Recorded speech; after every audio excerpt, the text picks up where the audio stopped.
بسم اللہ الرحمن الرحیم۔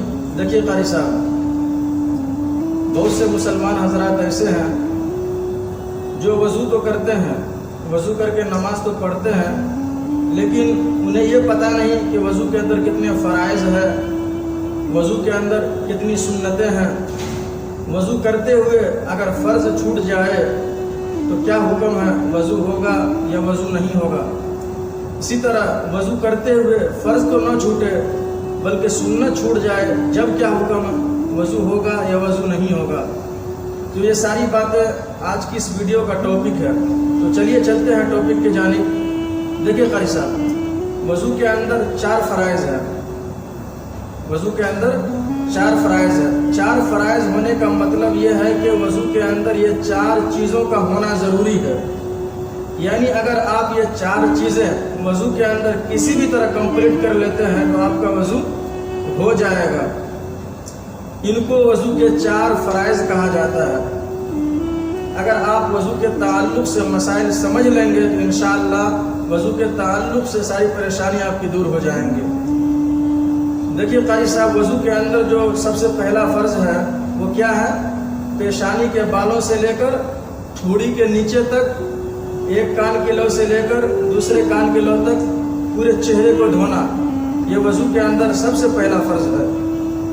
پیشانی کے بال سے مراد پیشانی کا شروع حصہ ہے، یعنی عادتاً جہاں سے سر کے بال کے جمنے کی انتہا ہوتی ہے، تو عادتاً سر کے بال جمنے کی انتہا یہاں پر ہوتی ہے، یعنی پیشانی کا شروع حصہ یہ ہو گیا۔ تو پیشانی کے شروع حصہ سے لے کر ٹھوڑی کے نیچے تک، اس کو ٹھوڑی بولتے ہیں، ان کے نیچے تک، اور ایک کان کے لو سے لے کر دوسرے کان کے لو تک چوڑائی میں، یہ جو کان کا چھوٹا سا گوشت ہے اس کو لو بولتے ہیں۔ تو پیشانی کے بال سے لے کر ٹھوڑی کے نیچے تک اور ایک کان کے لو سے لے کر دوسرے کان کے لو تک پورے چہرے کو دھونا، یہ وضو کا پہلا فرض ہے۔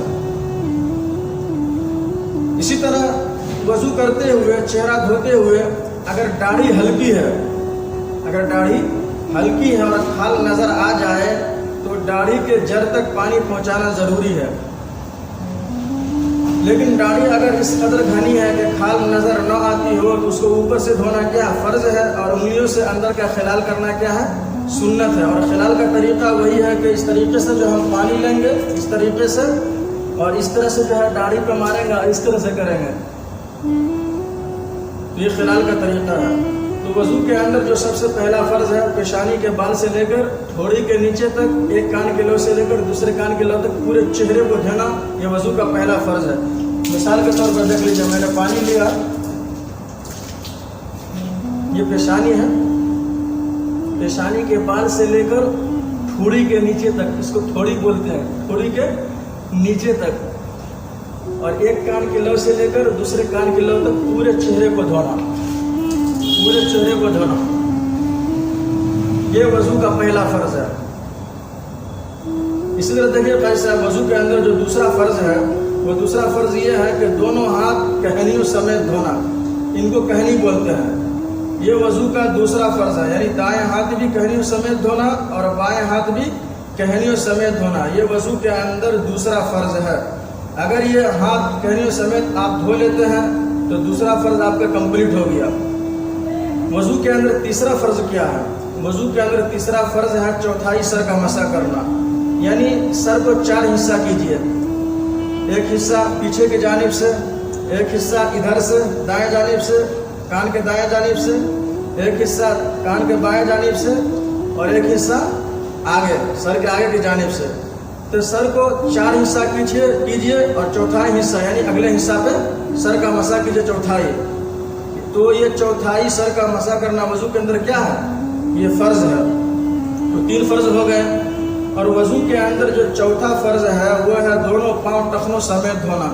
یہ پاؤں دیکھ رہے ہیں، ان کو ٹخنا بولتے ہیں، دایاں پاؤں بھی اور بایاں پاؤں بھی، دونوں پاؤں ٹخنوں سمیت دھونا وضو کے اندر کیا ہے؟ یہ 4 فرض ہے۔ مثال کے طور پر دیکھ لیجیے، ہم دونوں پاؤں دھوئے ہیں ٹخنوں سمیت، دونوں پاؤں ٹخنوں سمیت، تو وضو کے اندر یہ 4 فرض ہے۔ دوران وضو اعضائے وضو میں سے کسی بھی عضو کا تھوڑا سا حصہ یعنی سوئی کے ناکے کے برابر بھی اگر خشک رہ جائے تو وضو نہیں ہوگا، اور وضو نہیں ہوگا تو نماز بھی نہیں ہوگی۔ یعنی جو 4 فرض ہے وضو کے اندر، ان 4 فرض کو ادا کرتے ہوئے ان 4 فرضوں کے اندر جو بھی 4 فرض ہے ان کے اندر میں اگر کوئی بھی عضو کا تھوڑا سا بھی حصہ یعنی سوئی کے ناکے کے برابر بھی وضو کرتے ہوئے اگر خشک رہ جائے تو وضو نہیں ہوگا۔ اب ظاہر سی بات ہے وضو نہیں ہوگا تو نماز بھی نہیں ہوگی۔ اسی طرح ایک مسئلہ یہ بھی جان لیں کہ وضو کرنے کے بعد وضو توڑنے والی کوئی بات پیش آنے سے پہلے اگر یہ معلوم ہو جائے کہ فلاں جگہ خشک تھا تو وضو لوٹانے کی ضرورت نہیں ہے، بلکہ اس جگہ کو دھل لینا کافی ہے۔ لیکن اگر نماز آپ پڑھ لیے ہیں، جب معلوم ہو کہ فلاں جگہ خشک ہے تو نماز آپ کو لوٹانی پڑے گی۔ تو وضو کے اندر یہ 4 فرائض ہے، اگر یہ 4 فرائض آپ کسی بھی طریقے سے کمپلیٹ کر لیتے ہیں، اگر آپ خود دھلتے ہیں یا کوئی دوسرا جو ہے دھل دیتا ہے، یا بارش کی وجہ سے یہ اعضاء دھل جاتے ہیں، یا دریا یا ندی میں غوطہ لگانے کی وجہ سے یہ اعضاء دھل جاتے ہیں، تو گویا کہ یہ وضو کے فرض آپ کے ادا ہو گئے۔ مثال کے طور پر آپ جلدی میں مسجد میں آئے، جماعت کھڑی تھی، صرف آپ فرض ادا کیے، پیشانی دھوئے، دونوں ہاتھ پہنیوں سمیت دھوئیں، چوتھائی سر کا مسح کیے، دونوں پاؤں ٹخنوں سمیت دھوئیں، اور جتنی سنتیں ہیں وہ ساری چیزیں چھوڑ دیے، تو وضو ہوگا یا نہیں ہوگا؟ جواب یہ کہ وضو ہو جائے گا۔ سنت چھوٹنے کی وجہ سے ایسا نہیں کہ وضو نہیں ہوگا، وضو ہو جائے گا، کیونکہ فرض آپ کے مکمل ہو چکے ہیں، فرض آپ نے ادا کر لیا ہے۔ سنت چھوٹ گیا وضو ہو جائے گا، لیکن سنت نہیں چھوڑنا چاہیے، سنت پر بھی عمل کرنا چاہیے تاکہ سنت کا بھی ثواب مل جائے اور فرض کا بھی ثواب مل جائے۔ اللہ ہم سب کو اہل سنت سے عمل کی توفیق نصیب فرمائے، آمین ثم آمین، وما توفیق الا باللہ۔